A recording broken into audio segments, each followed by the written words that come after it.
Organization Leadership Education, or what we like to call SOUL. I'm glad you guys got up this early on a Saturday. Thank you all for being here. Our keynote this morning is the Leadership Messenger Academy. Chris and Gary are here to talk with us, so I'm going to welcome them up, and then after they're done, we'll talk a little bit about the day. So give them a big welcome.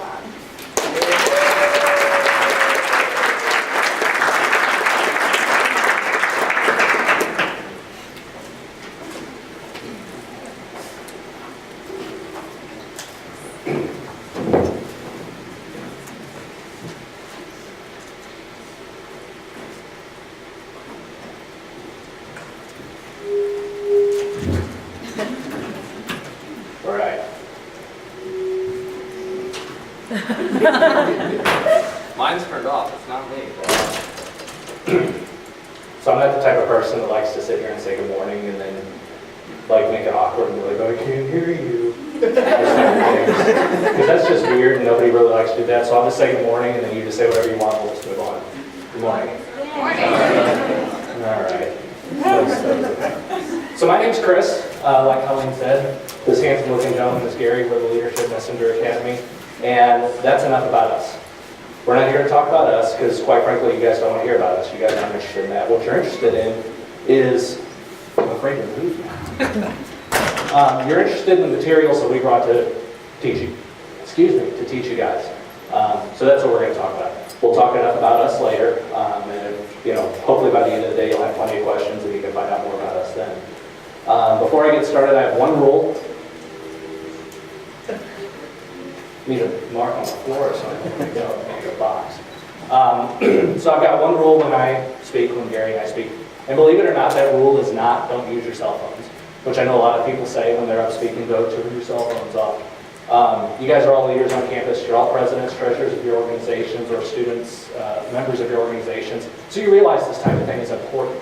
Obviously, if you're on your cell phone, you have something more important to be doing than listening to us speak, and that's fine. And if we see you on your phone, we're just going to assume that we said something that was so amazing that you just had to write it down right away, or you had to tweet it about us. You can follow us on Twitter and tweet it, or you put it on our Facebook page because we're on Facebook. You can do that too. Those are my cheap plugs there. My one rule that I have, this is not a presentation, this is not a lecture, this is a discussion. We're here to talk with you guys and help educate you guys, and the only way that we can do that is to make sure that we're getting through to you and that we're making sense. The stuff that we're saying is understandable and makes sense. So what I need y'all to do is when we're talking, when we're asking questions, when we're discussing, is participate. It's going to make this better for you guys. We've worked with groups before that sit there and they just don't say anything, and it's really boring, not only for you guys, but for us as well. So the more that you participate in the discussions, the better it's going to be for all of us. Who was that? Awesome? Awesome. Thank you. And you can participate by, conversing or, nodding your head, shaking your head, saying yes or no, raise the roof, whatever you got to do to let me know that I'm getting through to you and that you're hearing me and making sense. Got it? I got one got it. And a few laughs. Okay, so let's move on. So the topic of discussion today is leadership. We talk a lot about leadership. That's what Gary and I primarily focus on. And what we want to talk to you about is how to be a successful leader. Okay? A lot of people discuss the measure of success of a leader. How do you measure the success of a leader? And I figured the best way to do that is to look at a few leaders, a few people that you may recognize, and think about what makes them successful and how you measure their success. So when I was doing this presentation, I was putting this together, I had an idea in my head of a few leaders that I wanted to use for this. And as I started putting it together, I was like, you know what, I'm going to go on Google and see what shows up for a successful leader. And this is a true story. So I went on Google Images, I typed in successful leader, and this is what I get. True. That is the first picture of a person that showed up on the screen. Successful leader. Anybody know who this is? William Wallace. Okay. And what is William Wallace known for? Anybody? Aside from being in Braveheart and screaming.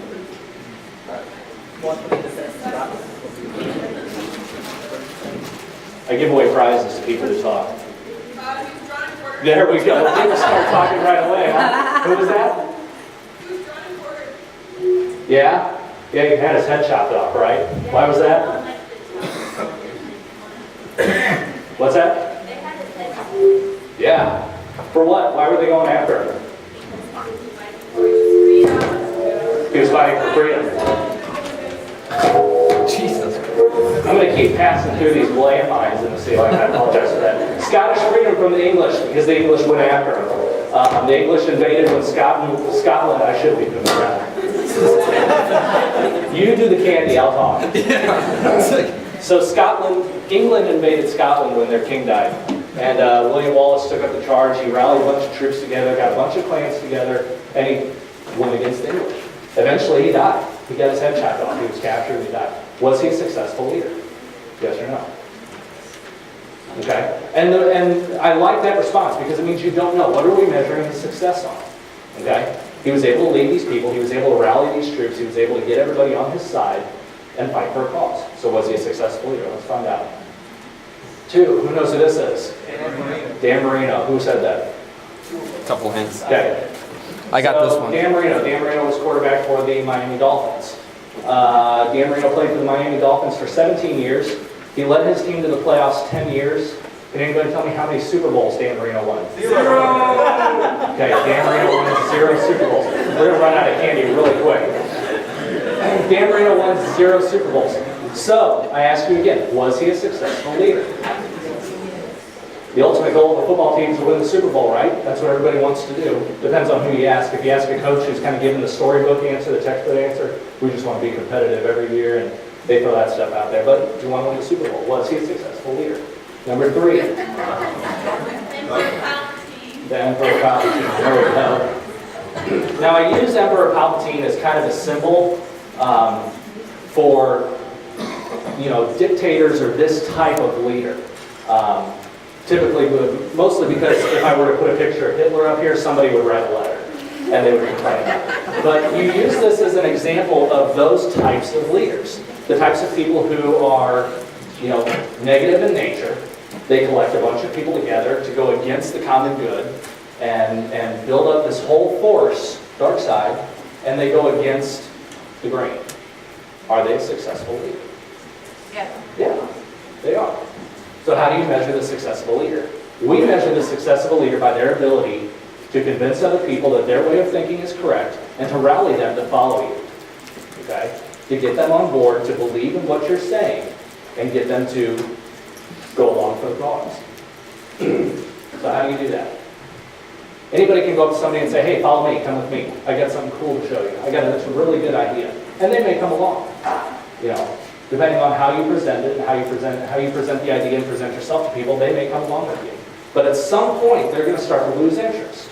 And that's when you as a leader have to step up and you have to start to engage these people and you have to get them involved and get them contributing. Okay? And the way that you do that is by following what we call the leadership blueprint.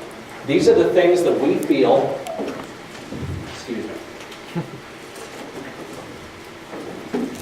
these are the things that we feel are important for you to be a successful leader. Not a good leader, a successful leader. Everybody here is a member of a student organization, so I'm sure everybody, without naming names, can think off the top of their head of somebody who's involved in their organization that may not necessarily always go with the flow. Kind of go against the grain. They're not always on board. I see a lot of people laughing and nodding heads, so I'm sure you know who I'm talking about, those people. And if they can get other people on board, new members of your organization, new people to join, to get on board with them, all of a sudden you have a movement, okay? You have somebody who's a leader that's taking everybody against the grain. Are they a leader? Yes. Are they good? Maybe, maybe not. Depends on the direction that your organization is going in. So it's up to you to combat that, and the way that you do that is by following these 3 things. The things that we feel give you the skills that you need to be a successful leader. Skills, styles, and self-confidence. I'm going to talk briefly about skills and styles. Gary's going to come up and talk about self-confidence. So let's go. Skills. What are the skills that you need to be a successful leader? We have a few of them that I'm going to talk about, but I just want to know what you all think. What do you guys think? Show of hands. Skills that you need to be a successful leader. Confidence. Okay. What else? Communication. Yes, sir. Planning organization. Planning. Love it. Yes, ma'am. Passion. Yes. Somebody said intelligence. That comes in handy sometimes, right? Anybody else? Yes, sir. He's a good listener. Good listener.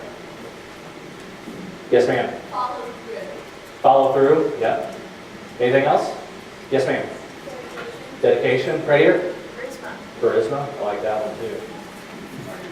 Charisma, a lot, organization, perfect. These are all good things. And a lot of these things can fall into larger categories, and that's what we're going to focus on is a few of the larger categories.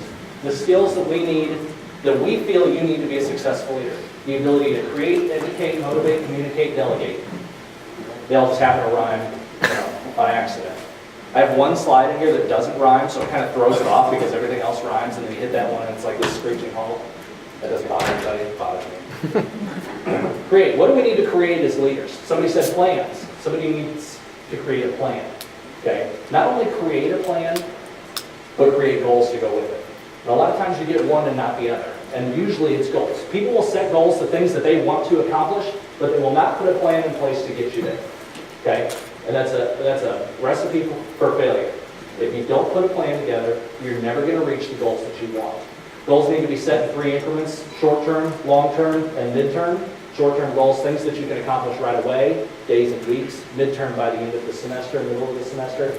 And long-term goals would be something that you would hope to see for your organization by the end of the year or by the end of your term when you're moving over into somebody and somebody else is taking over for you.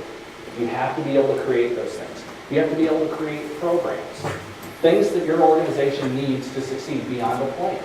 Okay? This could be a program on campus. This could be a program for your individuals. A lot of times this is dictated by your national offices. If your organization has one of those, if you're an independent organization, you may not. Things like what to do with your new members, what to do with your graduating members. These are all programs. What to do with how to raise funds, how to conduct a philanthropy. All of these are programs, and you need to create those if it's not something that's made for you. You need to be able to educate. Education is important on all levels of any student organization. Okay? Not only for the new members, and a lot of times that's what the focus is on. You bring new members into your organization, and the first thing you do is you put them through this program and you teach them everything that they need to know how to be a successful new member and a successful member, and then you put your hands up and you say, okay, we're done. The rest is on you, right? Right. You know, well, it's not how it's supposed to be, but is that how it is? A lot of times it is. Okay? You need to continue to educate beyond that new member period, the associate member or the pledge if you're in a Greek organization, or an affiliate member, whatever your organization calls them. The education process does not stop once they finish that program.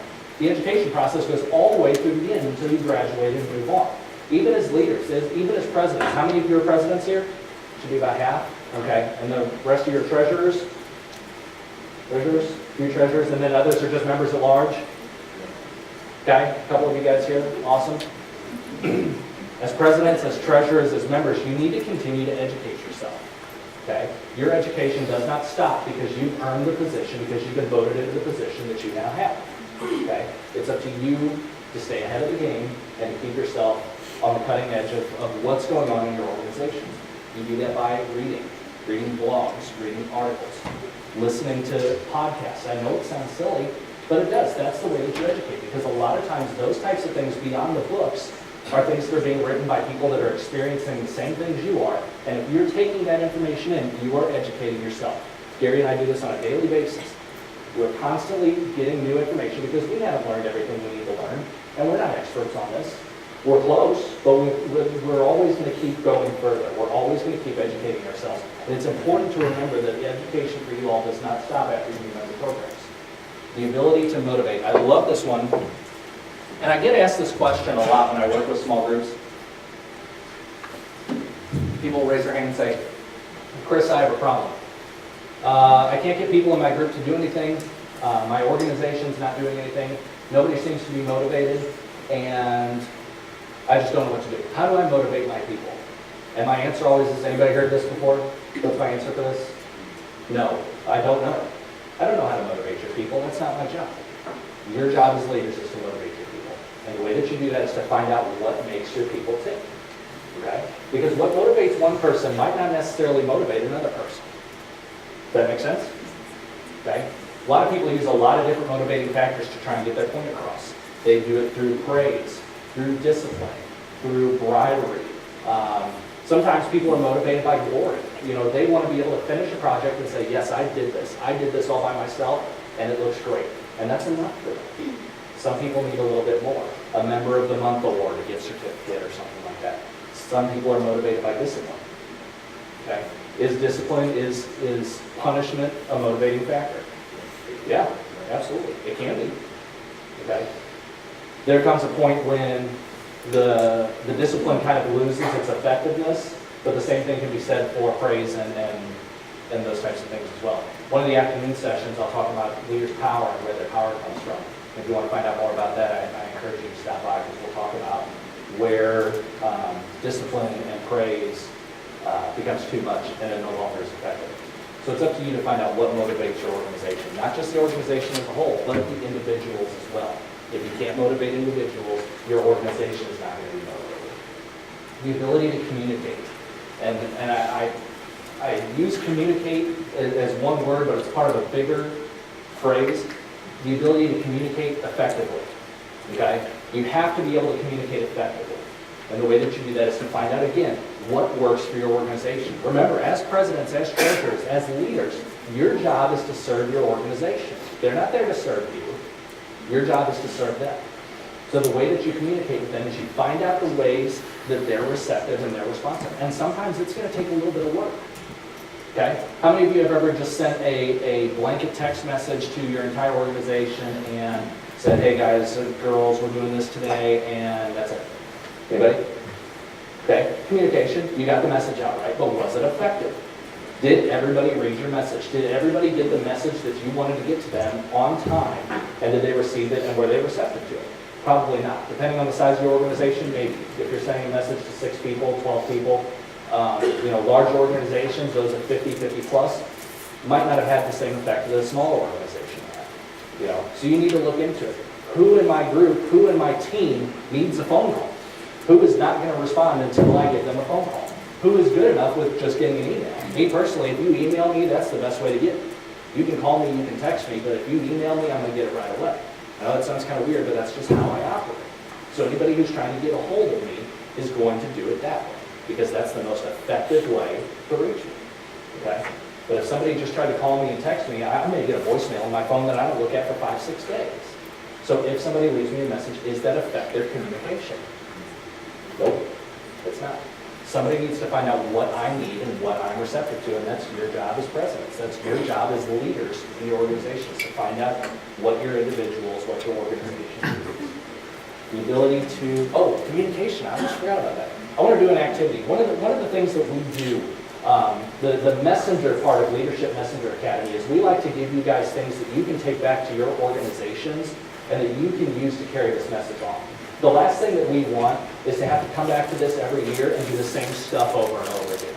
But if we can educate you all and give you all the tools that you need to carry this message on to your organizations, then next year when we come back, we can step this up a little bit further. So we have an activity, that would be, sure, why not? We'll just have them come up here though. So what we're going to do is we're going to give you guys an activity that you can use with your organization that's going to demonstrate why communication is important, and this one's a lot of fun. So I need one volunteer from each table to come up and join me on stage, please. Don't everybody jump up at once.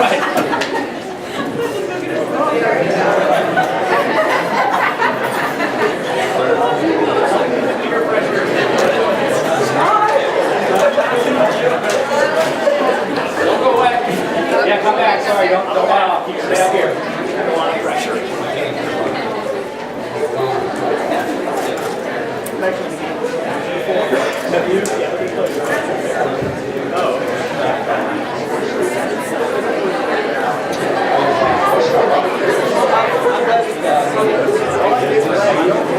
Okay, sorry, we don't have enough paper, so I need one member. Sorry, everybody. I apologize. I get on a motorcycle. I've got satellite surveillance. Okay, so here's what we're going to do. Everybody turn their faces through my hair. For those of you who came up, I apologize. Sorry you wasted your energy coming all the way up here, but hopefully you still get something out of this. So here's what we're going to do. Everybody who's up here in front of me, I need you to close your eyes and follow the directions that I give you. Okay? First thing I need you to do is hold your piece of paper out in front of you. And I need you to fold it in half.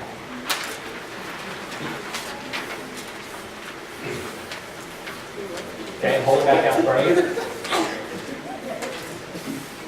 And I need you to tear off the top left corner of your piece of paper.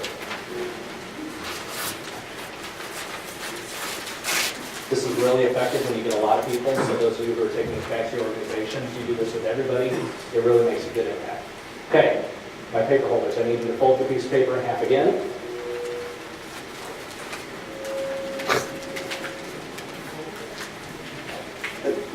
And again, I need you to tear off the top left corner.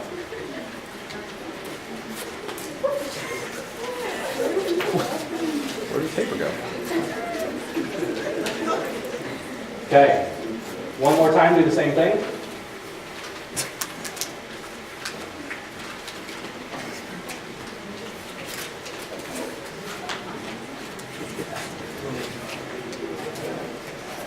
Okay. Now I need you to open your eyes and unfold your piece of paper and proudly hold it down in front of you. And take a look at everybody else's. Oh, wow. Take a look at mine. Okay, so what happened here? Yeah, everybody folded differently. Why? Well, obviously it's communication. Hold on, we got it right here. What did you say? I didn't tell you when to unfold it. I gave bad directions, right? Okay? And whose fault is that? Absolutely. Absolutely it's my fault. Okay? This is what I wanted. I gave poor directions. Okay? Now what could they have done differently? Say it again. Ask questions. I didn't tell them not to ask questions. They just chose not to ask questions. Okay? This comes back to listening as a leader. It's important for you to give good directions, but it's also important for you to listen when you're not giving good directions and when people are not getting what you're saying. Okay? Make sense? Take that one back with you and use that. I guarantee you it'll have a good effect. Thank you guys. Take this with you. This is your souvenir. Give them a hand.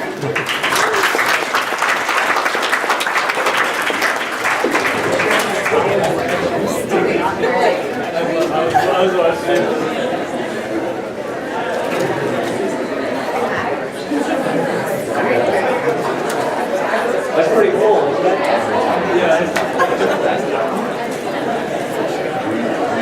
All right. Very cool, thank you. Okay, so here we go. So we're past communication. Delegating. Delegating is very important if you're going to be a leader. Leaders in your organizations, presidents in your organizations should not be the ones doing all the work, and a lot of times that's what happens. Okay? A president will get into a position, or a leader will get into a position, and they're so excited and so amped up, and they just want to change the world and do everything they can. And they hit the ground running in January, and come April, they're burnt out. They don't want to do anything anymore. They're checked out. It's less than halfway through the calendar year, and what do you have? You've got a president that doesn't really want to do anything.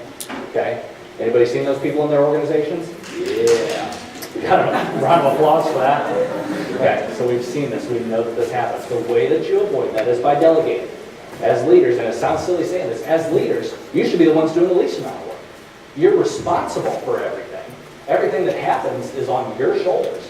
Okay? But you need to be the one who's doing the least amount of work. And the way that you do that is by delegating. Okay? Delegating goes beyond going up to somebody and saying, I need you to do this for me. Okay? Because a lot of times that's what people do. And then they say, I'm done with it. I delegated, I gave somebody a job, now I don't have to worry about it anymore. But that doesn't always work. Okay? In order to delegate effectively, you need to be aware of the skills that your people in your organization have. A lot of times you develop that through interpersonal relationships. If you have a large organization and it's not possible for you to meet and talk to everybody and get to know everybody, conduct a survey. Put a survey out. What do you like to do? What are your hobbies? It sounds silly, but when you see this information come back to you, you can twist it. Somebody whose hobby is arts and crafts, okay? You can find something for them to do, right? If you know what your people can do, you can know what tasks you should delegate to them for them to get things accomplished, okay? Delegating has another part to it. Not only are you not going to give it to them, but you need to back off. And a lot of times, a lot of organizations have a problem with this. A lot of leaders do. I'm going to give you this task, but then I'm going to stay on top of you and I'm going to micromanage you. And everybody hears the term micromanage, and right away, that's a turn off, okay? You have to back off to a distance, not the whole way, okay? So what you're going to do instead of micromanaging is you're going to supervise supportively, okay? It sounds silly. But what you're going to do is you're going to provide the information, provide your skills and your abilities to them when they need it. okay? I'm going to give you a task, and I'm going to say I need you to have this done by Sunday, okay? Is that the last we're going to talk about it until Sunday when you show up to our meeting and I just hope for the best? Nope. I'm going to call you on Wednesday. Joe, Chris, hey, just wanted to see how you were doing on this. Do you need anything from me? Okay? Something like that. Giving that little bit, showing that you're still interested, showing that you're willing to stick it through with them is going to make it easier for them. And sometimes people forget, okay? We're students. We're members of organizations. A lot of us have jobs. A lot of us have friends. A lot of us have things that we do outside of that. It's easy to forget these things, okay? Especially if you're one of those organizations that only meets once a week, okay? A lot of times it's easy to forget those. So getting that phone call that says, what, am I still moving this? You all are just laughing? My fly down? You'd hear a lot more laughter if that was the People case. start laughing. So, let me derail my train, thank you. So you have to stay on top of it. You have to stay in communication with them to let them know that you're there to help them if they need it. Okay? Don't force that help onto them if they don't want it, because they want to accomplish this goal, hopefully. And if they don't, what do? If they don't want to accomplish the goal that you gave them, you motivate or boom, find somebody else to do it. Okay? Job's got to get done, right? Yes. Whose responsibility is it? Fine. The leaders, the president. Okay? So if you can't find the right person to do it, find somebody else. Okay? And this goes beyond just events, planning events. This is dealing with jobs, okay? Or positions in your organization. If you delegate the responsibility of a position to somebody and they're not doing it, cut them loose. Okay? If you've done everything you can. Obviously, you want to provide them the materials, the tools that they need to succeed. But a lot of times with students, it's hard to do that with your peers. It's hard to go up to somebody and say, you know what, you are not cutting it.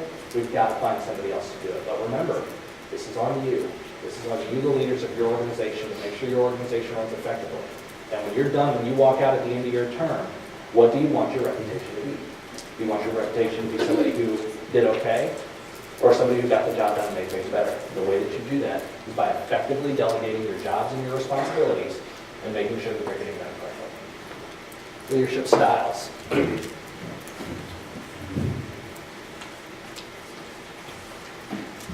A lot of leaders have different styles. Some good, some bad. Again, it depends on what your organization is receptive to and what they respond to. Okay? This goes beyond just the alpha leader in your organization. A lot of times when I talk about this, people think he's just talking about the presidents. Okay? But I'm not. I'm talking about every leader in your organization. If you have somebody who's in charge of your scholarship, somebody who's in charge of your fundraising or your treasurer, anybody who has a position of authority, a position of leadership, can fall into one of these categories. Okay? It's important to realize the individuals in your organization that would fit in these, because there's certain positions that they may excel at because of their leadership style. Okay? Let's take a look at a few of them. This is another one of my rhyming slides. Autocratic, bureaucratic, charismatic, democratic, laissez-faire doesn't rhyme. Sorry. Autocratic leaders. Anybody want to take a shot at it? What is an autocratic leader? My way or the highway. Boom. Say it again. My way or the highway. I do everything my way. I am the leader. Okay? You are the followers. I am the leader. How many of you have a job that you get paid to do? Okay? Most likely you have an autocratic leader. We're going to talk a little bit later about those types of positions and what those are. Autocratic leaders. I dictate everything. I tell you what to do. You all follow. I don't care what you have to say. I don't care what your thoughts are. Tough. You don't like it? Sorry. Is this a good person to lead your organization? Probably not. Are there things that you can find for an autocratic leader to do? Yes. Somebody give me an example. Military, okay. If you have military in your organization, no, you're right. You're right. What about in your organizations? Budget. Who said budget? Thank you. What else? Yes, ma'am. Rituals. Yes. Anybody else? Scholarship, maybe? Somebody who's in charge of making sure you guys are meeting your GPA requirements? Probably good. Bureaucratic leaders. Anybody want to take a shot at this one? What's that? Nothing? Bureaucratic leaders are more of a democratic type of leader. Somebody who is open to suggestions, taking in information, listening to everybody talk, and then deciding the best thing for the group. Is this a good person to lead your organization? Yes, absolutely it is. And hopefully you all fall into this category. As far as student organizations go, this is one of the best. Yes, sir? Would you say that Democratic leader is allowed to have notified or do they? Yes, So absolutely. they don't share anything in common? Right. Okay. Charismatic leader. Okay, anybody want to take a shot at this one? This is somebody who leads just off of their cool points. Okay? And I'm sure, again, with our organizations, we can think of people that fall into that category. They don't really have any leadership skills. Okay? They're not really a leader, but they have the charisma, they have the energy and the drive to get people interested and to follow them. And they lead solely off of that. Make sense? We know those type of people. What happens with charismatic leaders? Get bored? What's that? Things don't actually get done. Eventually people are going to wise up. Okay? They're going to say, yeah, this is a cool guy. This is a cool president. I like having him. But 2-3 weeks, 2-3 months into the semester, you're going to be like, what the hell's going on? You know, yeah, this is a lot of fun, but man, we're not doing anything. And I can tell you firsthand from experiences that I've seen as a volunteer for my student organizations, charismatic leaders have a lot of fun, they make it a good time, but they land you in trouble. Again, do they serve a purpose in our organizations? Probably, especially if you're in a social organization. I'm sure those of you in social organizations can definitely find something to do with a charismatic leader, right? Good motivators, people who are in charge of maybe your recruitment, even with non-social organizations, scholarship organizations, people who are in charge of your recruitment are great. Because who wants to talk to somebody who's dull and boring? I don't. Okay? So you go and you find these people who are charismatic leaders and you put them into positions like that so that they can exceed. Democratic leaders. Again, this is more in the lines of the bureaucratic. This is where everybody's contributing and everybody's taking in. The difference between democratic and bureaucratic is typically a voting system. Okay? Where the group, where the organization is in charge of making the decisions. Bureaucratic leaders will take everything in, but they're still the ones making the calls. They're just a little bit more in tune to what the group is doing. Whereas with the democratic type leadership, the group is calling the shots. Make sense? Awesome. Laissez-faire is just laid back. I don't really care. We're just going to get things done. You know, get it done whenever. We'll, just sometime. Okay. Again, it's kind of cool. It's kind of nice. We already said we have jobs. We have school. We're studying. We have all these other things. If we have all these responsibilities we have to do in our student organizations, are we going to be able to get everything done? Are we going to have a good time and enjoy it? Maybe, maybe not. But with your organization being a little bit more laid back, it might be easier for you to enjoy it and to do these things. Okay? Again, what's the problem? Nothing gets done, or it doesn't get done on time. Okay? A few more leadership styles. People-oriented leaders. Anybody want to take a shot at that? That's a pretty easy one. No. Their primary focus there. Yes, sir. Ronnie said their primary focus is the harmony of the people in their group. They want everybody to be happy. They want everybody to be happy and to be enjoying the things that they're doing. Okay? Their entire focus is on that. Again, this isn't speaking just for presidents. This is speaking for any leaders in your organization. That is their focus, is making people happy and making sure that everybody's enjoying themselves. Do we have a position for those? Do we have a spot that we can put people-oriented leaders in? What's that? HR, okay, campus relations, public relations. You want to make sure that everybody's enjoying themselves when you're doing these activities. You want to make sure that everybody's in a good mood. Maybe somebody who's in charge of your internal events, okay, who's planning the events that your organization takes part in. Task-oriented leaders, obviously the opposite.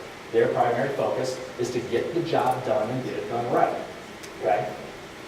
Do we have a position for these leaders? Maybe somebody who's in charge of your reporting. Somebody who's in charge of your budget, your finances. Okay? Servant leaders. Anybody want to take a shot at servant leaders? Servant leaders are people in your organization that are rallying the troops behind them, that are getting everybody motivated, that people are following, even though they're not in a position of leadership. Okay? These are the popular people. The cool people, that people kind of gravitate towards, okay? They call the shots, they make the decisions and all that, even though they don't have the power. And somehow the organization follows along with that, okay? And a lot of times it has to do with the level. Okay? The fact that we're all on the same level, and it makes it easier for me to follow you. All right? Yes, sir. Why do you call that servant leader? It's more of them, the individual serving the organization while being a servant of the organization, instead of being in a position of authority, is really where that comes from.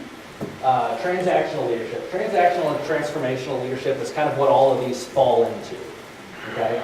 Transactional leadership is what we talked about earlier about having a job.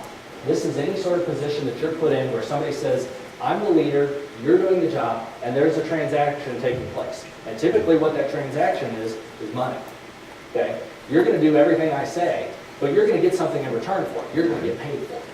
Okay? And this can be something, again, that you use in your organization. If you do this, then you will receive this. That makes that person a transactional leader.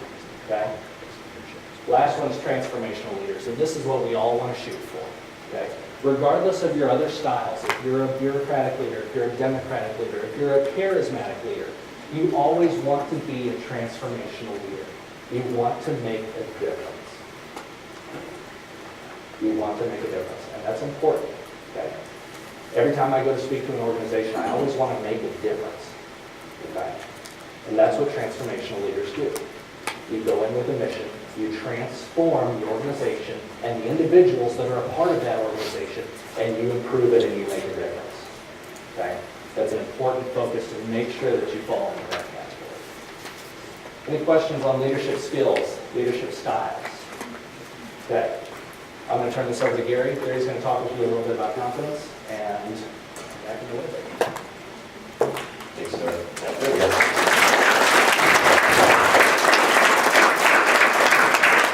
I know you all are clapping for him, but I'm pretending you're clapping for me. One person laughed at that? 3, thank you. Like Chris said, my name's Gary. I'm really nervous now since he was squeaking so much. I know people hate that. I like to say this is the sexy side of our business, and not just because it's me up here talking. 5? Geez. My jokes get worse as I go along. Trust me, you need to laugh.